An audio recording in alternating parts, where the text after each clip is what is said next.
Today, recapping the State of the Union. We watched it so you didn't have to. We've got the analysis, and it all starts right now.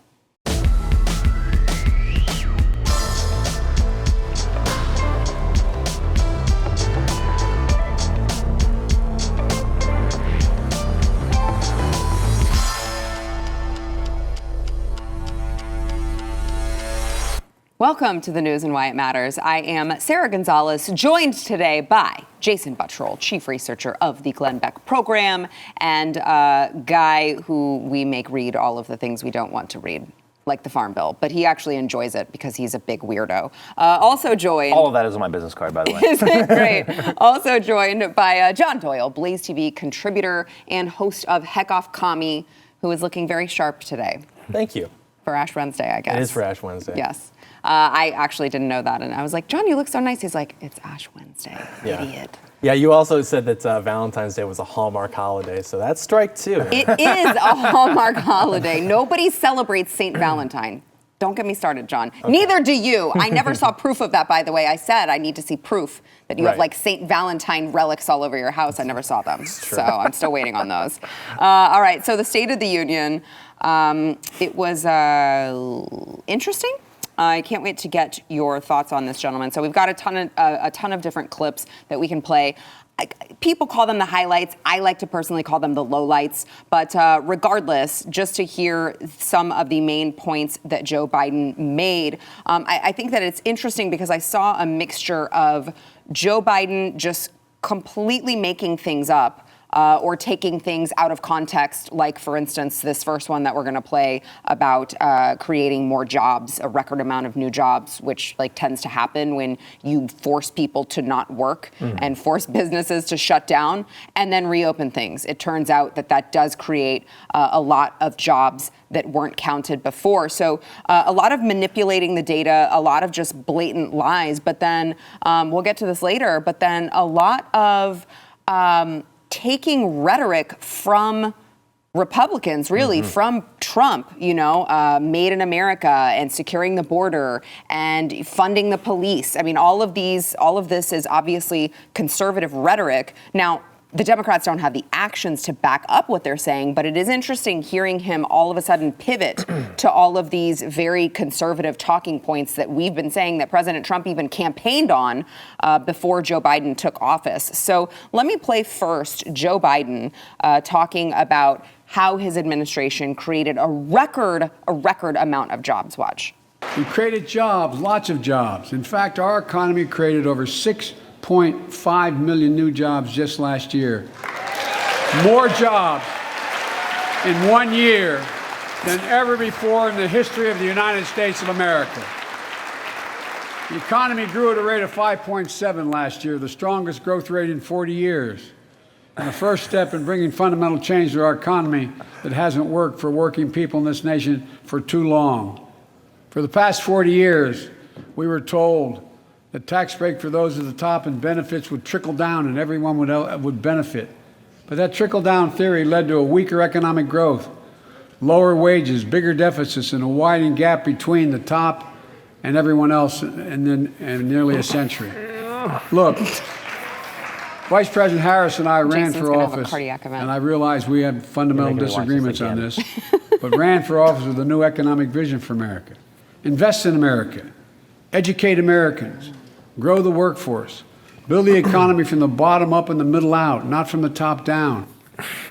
I mean, it is painful to what Jason pointed out. We were forced to watch this. We watched it. I said at the beginning, we watched it so you didn't have to. We were forced to watch this already once, and now I'm making Jason relive this. I'm just giving him PTSD at this point. Yeah. Your thoughts on that comment? Gosh, I have so much to say on this. This part right here is just infuriating beyond all leaps and bounds. He's been called out on his jobs thing multiple times, including the Washington Post. But it doesn't matter. They're just going to keep saying it. They'll provide no context because they think that we're stupid, right? And then we're not going to look for the context. To be fair, a lot of Americans are, actually. It's infuriating. It's like like Kamala Harris. Did you guys play that yesterday where she was explaining? It was on a radio show. Yeah, you played. Did you? Oh my gosh! But that is the perfect example of what they think about us. They think that that's what we need. But yeah, so they think that we're just going to buy this. He's criticizing, and this is, I don't know how the left doesn't get called out on this. Every single person standing up and this, this ruckus applause about, the top down, trickle down, all this stuff, they are the primary beneficiaries of that, right? So they are the top 1%. They're all gazillionaires. They only became gazillionaires after they got into office. They've all benefited on the system, and even worse than that, the corruption that they use to get there makes it even far worse than the people that they're criticizing. Yeah. The system that was built created this country. It's put us in the position of most powerful nation in the world. And I don't see how, I think I saw 79% of Democrats approve of Biden, although his overall, including independents and Republicans, put him at 37%. But 79% of the party blindly follow this, and they don't understand that they are the problem. The people that they're trying to say, no, it's not us, it's other people, they are the problem. They're criticizing themselves. It's absolutely infuriating. I know we'll get to more, and I'm filibustering this, but last night it was just a total, to sum it up, it was 2 + 2 = 5. Right. It was, oh crap, these are the polls. I'm going to take all the issues that the people on the right and then the independents, what they're worried about. Inflation, the border, defund the police, fund the police. Kids going back to school. I almost had an aneurysm when they said that. Oh my God, me too. It's like these are issues that it only took. But Jason, on the bright side, it only took them 2 years to realize that kids need to be in school. Welcome to the party, pal. I mean, we've been saying this the entire time. It was absolutely infuriating, but it was clear pandering. Their track record, like saying we need a strong border, and there was, as of I think October. Hold on. Of 2021. You want me to save that one for you? Hold that thought. I'm going to get to that one. Let me get your take on Joe Biden's jobs propaganda, and then I want to get to the border. I think that he summed it up pretty well with the 2 + 2 = 5 thing. I mean, everything that these people believe, not only about the world, but about themselves, is just like a lie. Like their entire identity as like left-wing people presupposes that they are in this perpetual state of revolution and they're always overthrowing the bad guys. And that's why they can listen to, like you said, with Kamala Harris and her description of everything that's going on in Russia and Ukraine. Like these people literally believe that like all of geopolitics can be reduced to this like Saturday morning cartoon of there's just this madman and he just wants power for no reason. And they're just like, and it's just like a Marvel movie and we're all going to get together. And it just makes me so angry with these people. But and they're allowed to do this too because of their control of media. And it's like, say what you will about Putin, but at least he addresses his people like they're adults who have a relative knowledge of like history and global politics, whereas in this country they talk to us like we're children. And the reason for that is because the spirit of this country is basically run by like women. So like over in like the East, they still have like strong men. So they're not gonna like, be passive aggressive. They'll shoot you, but they won't be like passive aggressive. And I'd almost like prefer that in a way. Whereas in this country, you notice that Elizabeth Warren or Kamala Harris, they can't help but speak to the people like they're speaking to children, because women, biologically speaking, we're only supposed to have power over children. So then when they get into like political power, they still talk to people like they're children. And I just don't like that. So. Well, if you can forward all of the hate mail to, don't send it to me, is all that I'm saying. Yeah, send it to me, and also point out part of what I said was wrong in that hate mail. Yeah. All right. Well, let me get to securing the border. So Joe Biden, who, Jason, I want you to go ahead and give the statistic before I play. It sounded like you were going to talk about how many illegal immigrants we had coming in through the border. So I want to give some perspective before I play this clip. Yeah, so this is the dose of reality. Then we'll get to the crap that they're peddling. Yeah. But the reality is... Tell us what has actually been going on for the last, year and couple months? Yeah, so for the last fiscal year, there were nearly 2 million arrests and apprehensions at the border. It's an all-time record. And those are just the ones that are being That's caught. what I was going to say next. Yeah. Those are just the ones that they caught. So we know tons more get through. But 2 million during that fiscal, and that's just the Mexican border that they're talking about. Right. And not only that, it's so bad that we now know they're secretly flying these people out to random parts of the country and just giving them a notice to appear, which has been one of our main criticisms. That doesn't mean anything because most of them will not appear. Wait, you mean that people who break the law by entering this country, you think don't have respect for our laws? Right. You broke the law. We're going to come get you, if you come in. So just make sure you show up. Just show up. Yeah. So you do promise. Do you pinky promise to show up? That's like catching a bank robber and then the cop saying, don't worry about it, bro. High five. Just come back to the station later and we'll book you. Right. He's going to show up. So just putting that into perspective here, and again, this is under the Biden administration. He has had this long to work on the border, and that those are the policies that he enacted. In fact, he reversed a lot of the Trump policies, remain in Mexico and all those things, because they said, well, Trump is too mean. Trump's too mean on the border, and we need to fix this. So these numbers that Jason's referring to, specifically because of Biden's policies, yet here's what he had to say on the border last night. Watch. If we're to advance liberty and justice, we need to secure our border and fix the immigration system.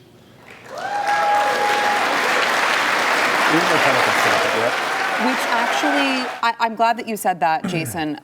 Republicans stood up and clapped for that, which I found to be just absolutely disgusting. Because I'm like, how are you going to stand and clap for this man that you know is feeding you crap? He doesn't mean it, and he is the problem. Like, he is the source of the problem that we have right now at the border. It was him.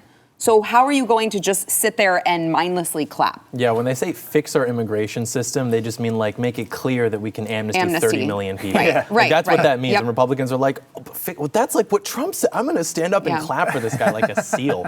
They don't understand the difference. And they've been throwing out that figure, 11 million forever. And they've done studies, and it's actually more like 20 or 30 million that we have now. I mean, they've been saying 11 million since probably like the mid 2000s, like somewhere around like 2004. Yeah, there have been a couple more that have come in since then. Yeah, and then Ann Coulter proved in her, of course, famously influential book Adios America that it was actually closer to like 20 to 30 million. But even that was 6-7 years ago, before the Biden administration. So it's probably like 34 million now or something. The insanity of this, and this Bernie Sanders used to be in the wing of sane, crazy guy. But so like leftism is insane, but at least he stuck to that narrative of, okay, well, we have to have a strong border if we're going to do this massive social welfare program. I mean, because you can't be pro open borders, constantly allow 30 million people through amnesty deals to come through, and then say, I'm going to give them all free college, free pre-K, Medicare, all this stuff. That's not sustainable unless, you're going to just turn up your money printing to astronomical levels. But the weird thing is the shift now. So now all these leftists that knew the rules, they're dumb rules, but the rules they stuck to since Karl Marx, now they're saying, no, it's fine. We can still maintain it. It's sustainable. I mean, it goes into what you were saying earlier, Doyle, about they always want to be the saviors, right? That's almost like their policy. That's not only their foreign policy, but their domestic policy as well, because it appeals to our sentiments, right? So you don't want to see like, oh, they're, and that's how comfortable they've gotten because of how great it is here, right? So they don't have to focus on the plight of Americans. They're going to go after your emotions by focusing on the plight of people trying to get to this country, or the plight of people that are getting invaded in Eastern Europe or whatever. And they'll try to say that, oh, if you don't care about them, then you are heartless, you're a fascist, you're the spawn of Hitler, and this is why you need to vote for us. Yeah. It's just ridiculous and nauseating. It's really sad, too, that we've lost so much ground that, like, you go on Facebook today and conservatives are like, we're winning on the police issue and the border issue. Like, those are now like right-wing positions, like radically right-wing positions, to agree that this country should probably have a relatively secure southern border and we should probably have police. Like, that is now something that is like a right-wing issue instead of just like a baseline issue from which we embark and maybe go left or right on. It's like the existence or lack thereof is now like an actual issue. Right. All right. I want to get to more lowlights from the State of the Union address. First, we want to thank our sponsor, Keeps. So, look, I love when Keeps is on the show and Jason's on the show because Jason, you guys used to know Jason as like the guy with way less hair than he has now. I need like a picture to show what it was. You know what I mean? Like before we have to get one, a before and after. Gotta get it because it was there was nothing there. It was insane. I heard that Pat Gray's producer Keith has been using Keeps as well, and he's seen some regrowth also. So if you are out there and you're like, you realize like you've started to lose your hair, you've got the receding hairline, whatever it is. I know men tend to get embarrassed about this. It's nothing to get embarrassed about. You didn't do anything wrong. It's just the genes that you were born with. But Keeps can not only stop the hair loss, it actually, as with Jason and Keith, it can trigger regrowth in men's hair growth, in men's hair. So you actually could start regrowing the hair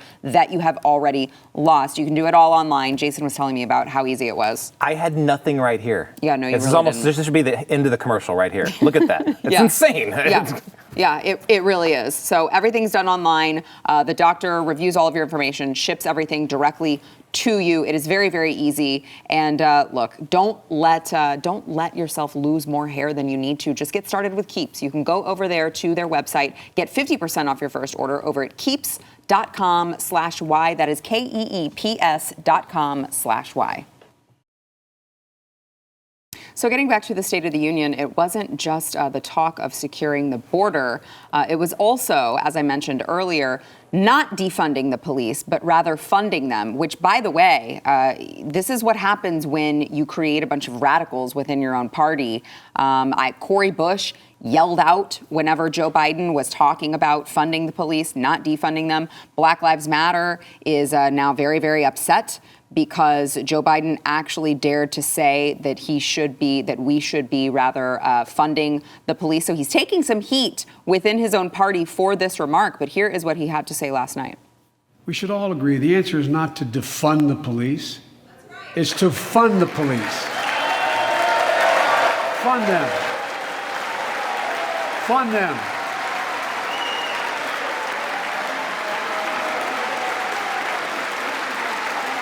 Fund them with resources and training. Resources and training they need to protect our communities. I ask Democrats and Republicans alike to pass my budget and keep our neighborhoods safe. And again, you see the spineless Republicans standing up and clapping for this statement as if this administration has been doing anything except making police community relations incredibly worse. Yeah, all I can think of is the balls of this guy. I know. He opened up this little segment by telling that story of the two murdered New York City police officers. And I was like, just shut up. Like, I mean, it's so obvious. Everyone knows how anti-police they've been since the get-go, since, And funny, he talks about funding police. I didn't hear him talking about how the crime rates. So, and that is why that's the narrative change. Yeah. I looked up because I was making like a little, montage of all the times I said defund the police, which it goes on for over an hour. But one of the links that popped up was an NBC News article, and the title of it was "Why Democrats Shifted from Defund to Fund the Police." And they go on to describe how it was actually a lot of mayors from some of these cities that had some of the violence. They were the ones that came out, and all of them are Democrats, that said, look, the law and order is spiraling out of control. The crime is spiraling out of control. We were wrong. We have to go back and give all these police departments money now. But it had this little caveat. It said, in the middle, with the upcoming midterms approaching, they had decided to do this. So it's even worse. It's not that they even care. Right. It's not. It's purely because this, crime, how bad crime has gotten. They know it's going to hurt them at the polls. That's the only reason why they're doing this shift. That's it. Yep, John. But again, you saw Lindsey Graham, Mitch McConnell, all of those people standing and cheering for them. Remember when we thought that Lindsey Graham was our guy? Kavanaugh. And then we thought Kavanaugh was our guy too? Yeah. But Lindsey Graham During 2.0 during the Kavanaugh hearing. He was a rock star during that thing. He was one of how the mighty have fallen. Yeah. I don't like Lindsey Graham. I don't either. No, we don't either. That was my point. Well, I didn't think I was I'm not dying on this hill. Like, I didn't think that was like a controversial take.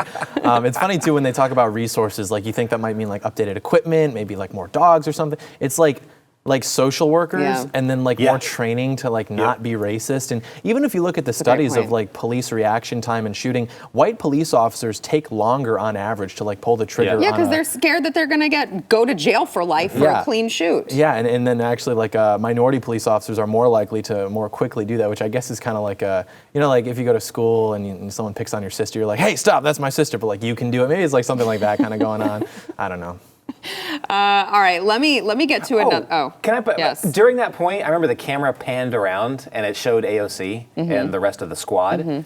I just thought it was weird. They were sitting not with their colleagues; they were up in the balcony by themselves over there. Yeah, well, Tlaib gave her own response. To her own party's State of the Union. Yes, That's she wild. was speaking on behalf of the the Workers' Family Party. Yeah. So she gave her own response to this, in which I guess she criticized what Joe Biden has done or what he has not done, in her opinion. So none of these people have ever actually worked either.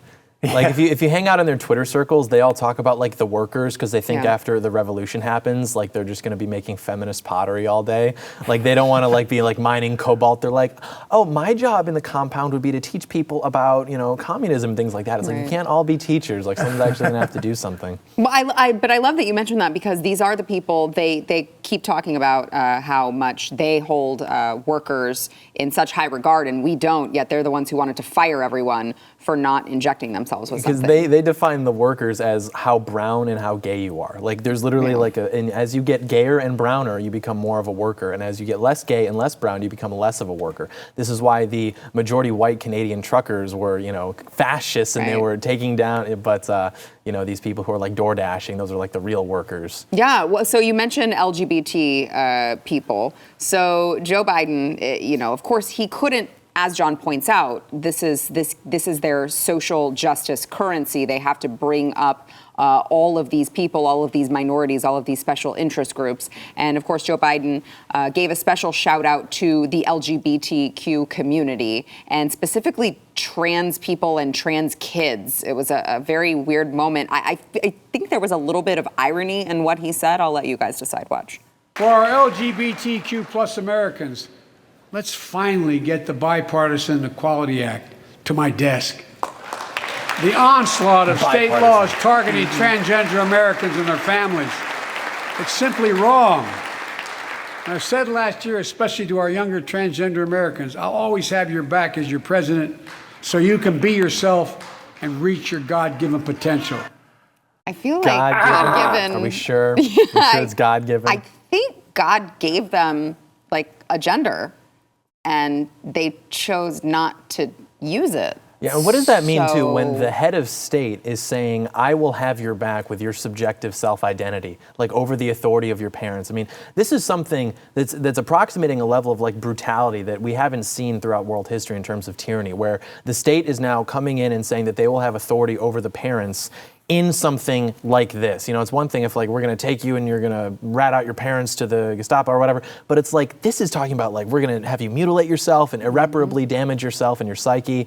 And he's saying to the world, like, this is what our country is about. And this is what the American flag and the Oval Office is about. And it's really humiliating. Yet meanwhile, the leaders in Ukraine are like actually getting down in the fight and, being part of the fight. Are they not? I've heard that those photos were older than they're being rumored. I've seen, a lot of the war propaganda coming out of Ukraine that's being eaten up by the West right now. Things like the ghost of Kiev turned out to be false. The 13 soldiers on Snake Hunt turned out to be false. But fundamentally, what Joe Biden's talking about is the same thing that Ukraine wants to do. I mean, like, they're right now trying to warmonger so that people my age go and die in Ukraine so that Kiev can have pride parades. Like, let's not think that American power in Kiev is going to be picket fences and apple pies. It's not. Like, the globalist American empire, or abbreviated GAE, really just wants to spread that American doctrine to the rest of the world. And countries who are still corrupt as hell, but still relatively normal, relatively nationalist, like Russia, they're resisting that. Yeah, Jason. The bipartisan remark, he said that multiple times. And I'm like, just because you keep saying it doesn't mean it's true. And the Equality Act is a complete and total dumpster fire, which I'm not going to go into. I'm going to turn that into another Farm Bill monologue. But it's please God, no. I know. So it's ridiculous to me. I don't understand. They keep talking about how people are under assault and they have to write all these new laws. What what rights are being infringed on the transgender community? Are there any? Like, what can't they do in society? It's a great. They can't force people to identify them the way they choose to be identified. It's about it. The entire LGBT whatever elemental P lobby. I don't understand why they're even still doing their thing anymore. Because they've won, right? Yeah. I mean, and they have any right they want to have. There's nothing they can't do. Remember when they they said they just wanted to be able to marry who they love? Remember when we listened to them too? Like we were like, all right, we'll take you at your word. And even in California, I think it was in 2008, California, arguably the most liberal state in the country, shot that down. They said, no, we don't want that. And then the Supreme Court went ahead and just mandated this nationwide. And then Obama took credit for that. And now, less than 7 years later, everyone's just like, oh, this is just natural. This is normal. This is what we're doing now. How stupid are conservatives during that entire debate? So ridiculous. I'm libertarian, so it was always easy for me. And it was never a question of, and I know we've said this before, of who can marry who. Yeah. It was a question of why is the government stepping into it at all? Yeah. They don't belong in that conversation. Right. So the conservatives could have taken the lead on this. They could have led the culture war on it, and they dropped the ball. Yeah. It's absolute tragedy. Yeah. All right. We've got let's get to some interesting, maybe gaffes, funny moments whenever we return. We'll be back. Boy, Nancy had a rough night.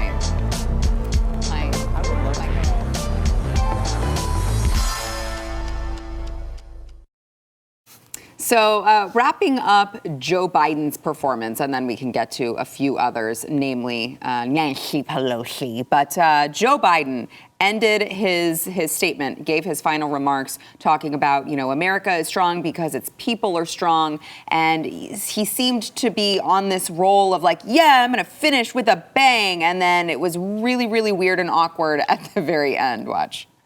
God bless you all, and may God protect our troops. Thank you. Go get him. Go get him. Now, I just want to point out, in fact, you know what? If we could play that one more time, because I had a couple people like, oh, he's just saying like, go get him. I'm like, no, he didn't say, I heard him. I heard go get him. I want to see what you guys heard. Watch. God bless you all, and may God protect our troops. Thank you. Go get him. Go get him. Go get him. And I asked the question, that's why I'm like, who? We're all going?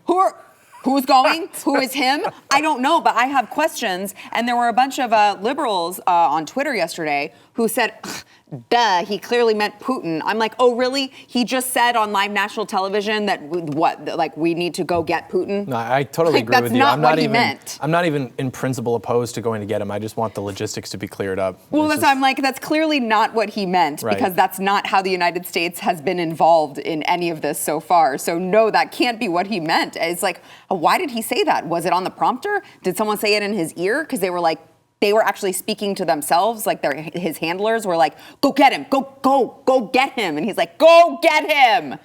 I don't know. I think what that reminded me of is, there's this great documentary called Bill and Ted's Excellent Adventure. And at the end, I don't know if you remember it or even saw it, but at the end, there's a guy that gives a speech and he's worried about no one clapping. So he just says, San Dimas High School football rocks, and then everyone erupts into applause. It kind of seemed like he's like, I'm really going to drive this home. What can I say that's really going to, just send this over the top? Go get him! That's what it seemed like to me. Go get him! It's very awkward, really awkward ending. I want to get to Nancy Pelosi, who was, I would say, the talk of the town, at least when I was looking on social media. First of all, there's no way that I can actually give you guys a full breakdown of what she looked like throughout the whole night, because then you would have just had to have watched the whole thing. But the whole time, chewing on cud, just her mouth was just constantly, again, she's very, very rich. I don't know why she doesn't invest in better denture glue. But for whatever reason, Nancy Pelosi just keeping her teeth in the whole time. And let's watch the weirdest moment from Nancy Pelosi, where she gets excited while Biden is talking about toxic burn pits that troops faced while they were stationed in Afghanistan. And I don't know why Nancy likes these toxic burn pits so much, but she does this really weird gesture with her hands. Faced in Afghanistan, faced many dangers. One being stationed at bases, breathing in toxic smoke from burn pits. Sucking on her teeth again. She goes, Many of you yay! have been there. What? She was summoning that? something? That looks like when flies, Yay. like, do you know when flies do this whole thing where they're going like that? That's what it looked like. She was like spreading her eggs or something. I don't know. Really She's weird. too old for that. So weird. Look at, what is that? It's like a shimmy with the knuckles? So she seemed kind of off a lot, and I think this That was she kind of was like. completely drunk? Remember, like Chuck Schumer did this also. Like they're just programmed to stand up Yeah. at random and clap Yeah, wildly. but I think she was going to clap, and then she was like, "Oh, wait a minute." And she thought that this somehow would look better? Yeah, I actually think that's what it was. I'm gonna go see okay. if I can find a video of like a lizard doing that. And then if I can find a video of like a lizard doing that, then that's all I need. That's what it was. Because she's a lizard. That's why. She is. I want to play, you mentioned Chuck Schumer. We yeah. have the clip of Chuck Schumer standing up. What, you want to say something? Yeah, well, about this issue in general, Yeah. because again, they were just kind of throwing things out that they thought that they would get independents and even some conservatives on their side. Mm-hmm. So I was in Afghanistan. I think I know what he's talking about because we would burn all of our like human waste. Yeah. And you burn it in diesel and it smells awful. But okay, I know there's probably some people that I just don't know about, and this is probably an issue for them. But the overall veteran community and the ones that served in Afghanistan, we're not talking about that. So I've Right. never heard of this issue. Well, what is he going to say, though, Jason? What else is he going to say on Afghanistan? Under my watch, I allowed 13. I'm surprised he said the A word at all. I know. To be honest. I know. But- And then to mention toxic burn pits, it's like, huh? Yeah, but well, yeah, I know. So they were probably like, "Oh, hey, wait a minute, we got to talk about the vets. You know, the right and independents love the vets." Right. And he's like, "Man, f the vets." And then there's like, "No, we got to say something. Toxic burn pits." We got it. That's it. Trying so hard to like raise morale with talking about the troops, or even like the way that he finished it. America is strong because its people are strong. By what metric? Right. Like we're all depressed and killing ourselves. Not all of us, but like an alarming amount of people are like strung out on drugs and like committing suicide, particularly with the pandemic, which his coalition ushered in. No one makes this point enough. I think that like. Had the media not basically backed up the government, no one would have noticed. Everyone just would have gone on just like, this weird new thing. That's weird, stay away. And everything would have gone on as normal. But they instituted this because they had an agenda.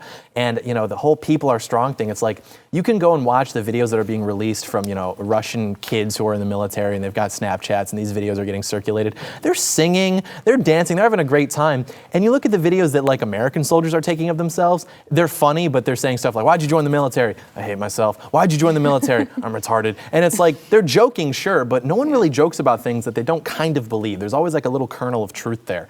And I think that like America in general is in despair. And like, if we didn't get an update to the iPhone and like, a new Netflix show to watch every 3 months, like society would probably disintegrate completely. So him coming up and saying, America's strong and its people are strong, it's like, where? I don't see it. Yeah. All right. I want to play Chuck Schumer, who, as we mentioned, did the same kind of like, it's time to. Oh crap! I was too soon, and now I look stupid. Watch. Rescue plan.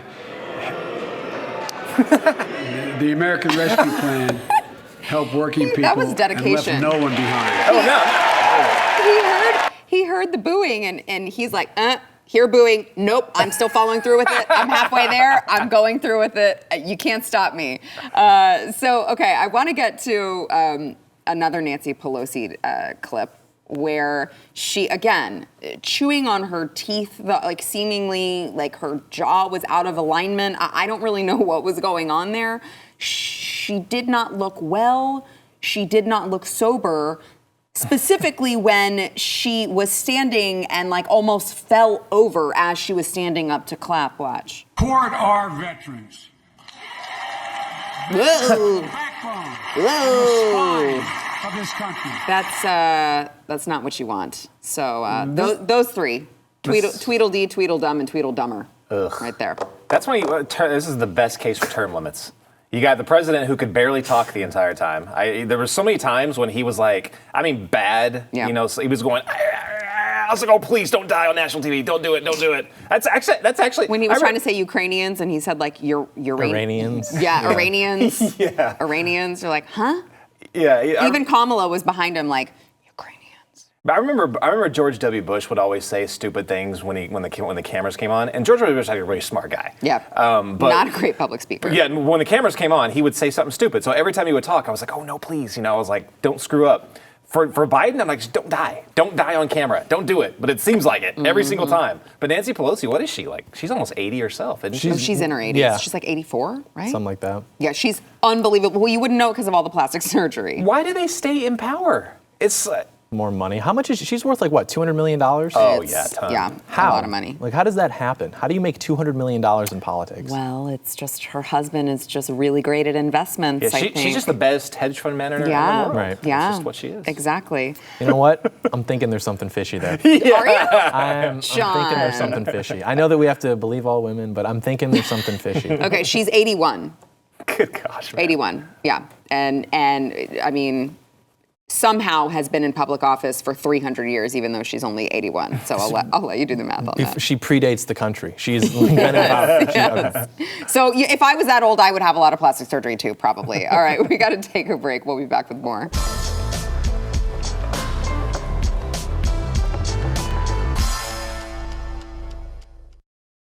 In other news, White House Press Secretary Jen Psaki was making the rounds on cable news this morning. She was talking with CNN about the Russia-Ukraine crisis. And you know what? I think I got to hand it to her. It took a while, but I think she's finally coming around to the exact same thing that conservatives have been saying about Russia and Ukraine. Watch.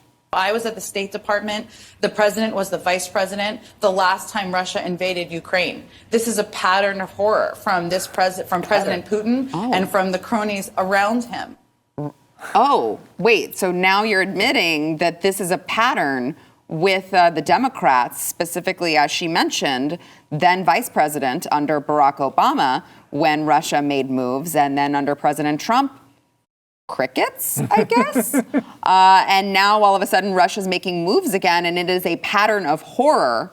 And notice her Freudian slip under this President Putin. I mean, not Biden. Okay, it's just, I mean, it's gross at this point. This is the White House spokesman. Yeah. Like, this is what she's supposed to be good at, not pointing making out slip patterns ups like that her people suck yeah, right. and are That's weak. exactly what she did. Like, it's unbelievable. It's so ridiculous. What I'm about to say is they're going to tell me that I'm pro-Putin just for pointing this out. But I think Putin was going to invade Ukraine, anyway. He was going to do what he was going to do. But the things that the Obama administration were doing back in 2014 gave Putin the excuse. I still think he was going to invade, but it gave him the excuse, something to throw in their faces. Hillary Clinton did screw when she was Secretary of State with Russian elections, and that pissed Putin off. He then went right around and screwed around in 2016 election. Not enough to change anything, I don't think. But yeah, they did screw around. It was a direct response. Now we're seeing, and Joe Biden with his, ridiculous corruption with his son and all the things they were doing in Ukraine after the, Ukrainian revolution. This is a direct, again, response that he can say, look, this is part of the problem. You gave Putin an excuse. He was going to do it again anyway. Just want to keep saying that. But it gave him the excuse. The NATO stuff, I get hit on Twitter all the time. I'm not a fan of NATO. I don't see why NATO even exists anymore. The reason for their being, the Soviet Union, does not exist anymore. So again, you keep it around as a relic of the Cold War. I remember Biden in the State of the Union said NATO is there to ensure, the security and all that stuff of Europe. No, that was not the original purpose of it. It was to stop, the spread of international communism and to stop the Soviet Union. None of those things exist anymore.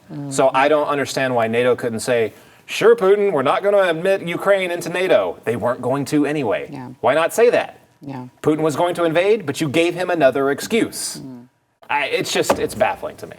I relate to that. They're going to think I'm pro-Putin for saying this, which is more or less okay, because I think I actually am. But I do enjoy seeing this happen just because it really holds a mirror up to our ruling class and to our system of government that shows them that the way that they're managing things isn't actually the natural state of the world. I mean, the UN is tweeting out, like, let us know when you're ready to be diplomatic and talk things out. Yeah. It's like, talk things like Well, they voted to condemn Russia's invasion. Yeah, They did condemn it. Simply like not how the world works. This is like, if you kiss another girl at a party and then your girlfriend's best friend reaches out to you and like, we were talking about you at brunch, and it's just like, who cares? It's like, that's not how this actually like works. And they think that they can use soft power to convince someone like Putin that he shouldn't invade Ukraine or whatever. It's just not going to work. The same way how when Trump was there, who's not very educated in foreign policy or really politics, actually, which is why we love him. He has instincts, though, to where he's like, oh, if Putin invades, that's not going to be good for him. And Putin recognizes that, and so he didn't. He waited for someone like Biden to get into office, and then he realized that because Biden and his coalition had destabilized the country so much and embarrassed themselves in the Afghanistan withdrawal, that now was his prime moment. And as he pointed out, it was probably going to happen anyway, so he just needed to figure out when that was going to be. And so he's seen this opportunity, and he's taken it. Yeah. How does this end at this point? The Ukraine? Well, I think Russia will take Ukraine. It's so weird how the plan that they're doing. So either there's something else going on, like with all these, the soldiers don't look like professional soldiers, the ones that Russia's sending in. I was like kind of doing a play-by-play on Twitter today. There was a random Russian soldier walking around like he was a tourist. Other troop movements are not how professional militaries operate. So there was some reporting, but I don't know what to believe on Twitter, but there was some reporting that seemed to suggest that there was a lot of conscripts or new guys that are going in, and they didn't even really know they were going to be going in. I thought they were doing exercise. I don't know. That could be lies. I have no idea at this point. But it kind of matches up with what I'm looking at. Yeah. It's not an invasion that a Western military would do. So they're either doing something willy-nilly and waiting for another onslaught, but I know they do have a capable military. If not, if it's what it is now, then we should just invade Russia now and get it over with, because it would be over in 2 days. Because their military, as is what they're displaying in Ukraine, is pretty bad. Yeah. But I don't think there's any way Ukraine can hold out. I don't think they're going to hold out. They're going to do an admirable job. It's going to be horrible. The human toll is going to be horrible. But I don't see a scenario where Russia doesn't win this eventually. Then the question is, so that's what I would project to happen. Yeah. They'll either annex it completely or they'll just put in a puppet government.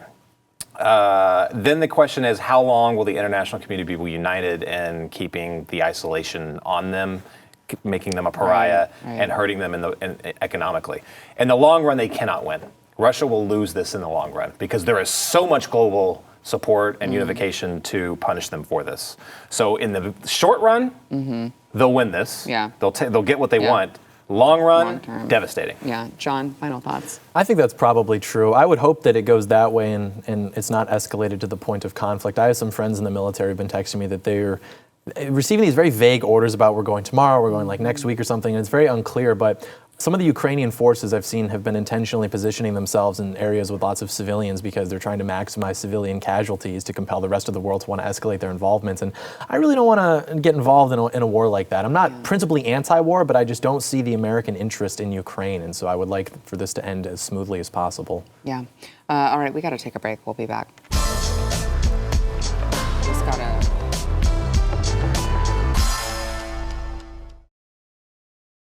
All right, this is the part of the program where I remind you, if you have not yet gone to wherever you get your audio podcasts, you got to go there. It's going to take you I don't know, I said this the other day, maybe 30 seconds total. You open up whatever podcast app you have, you search for the news and why it matters. You don't even have to keep typing the whole name. It will pop up. You click on it, you hit the subscribe button, and you give us 5 stars in where the empty stars are if you have not yet given us stars. And then you leave us a nice review. And doing those things will allow more people be able to find this program. Because imagine if you didn't know that this program existed and you were still watching like Brian Stelter.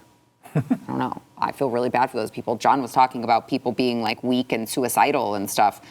They're probably still watching Brian Stelter. Yeah, if I didn't have Sarah Gonzalez to deliver to me, not only the news, but moreover why it matters, I would probably become a danger to myself very quickly. Really? So that is John Doyle's review. He didn't leave it on the audio podcast, but he did leave it on the actual show, which I think counts. But we do have one also from the audio podcast from Texas Teague, who said, 5 stars, keep it coming, love your show. It has become a daily must listen for me. You provide conservatives the information that the mainstream media seems to overlook or flat ignore.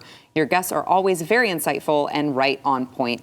Keep up the great work. So we appreciate it. And like I said, we're like, We know you're an American. You're not going to do something unless there's something in it for you as well. So you get to see your review read live on air if you give us a good one or a funny one, or you say something nice about John Doyle when he's on. It's the dopamine economy. You give us dopamine through a nice review, you get to see it. Oh, honey, it's what I said on screen. Right, exactly. So go do it. Guys, thank you very much for being here.